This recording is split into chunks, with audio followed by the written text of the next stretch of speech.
त्यामुळे इथली प्रकाश व्यवस्था जास्त वाढली.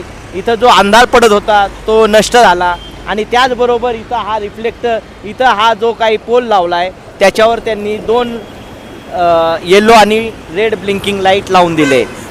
तर सांगायचं हेच आहे, त्यांच्या विशेष प्रयत्नामुळं आपल्याला हा सगळं लावून मिळालं, ज्याच्यामुळे अपघात हे निश्चितच वाचणार आहेत.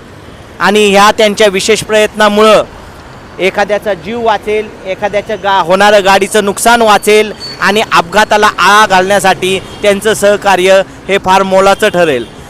8 एप्रिल 2025 ते 19 एप्रिल 2026 हा प्रवास एवढा काही सोपा नव्हता. सातत्यानं फॉलोअप घेणं, सातत्याने PMC समोर विषय मांडणं आणि सातत्याने अधिकाऱ्यांशी संपर्क करून इथं काहीतरी करा, अपघात घडताय ते हे सांगणं.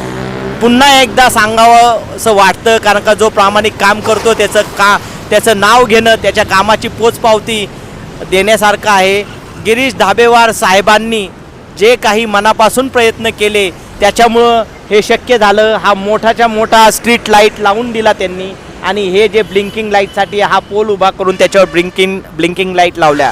त्यांच्या या सहकार्यामुळं हे शक्य झालं आणि अपघात नक्कीच या सगळ्या प्रयत्नामुळं कमी होतील. धन्यवाद.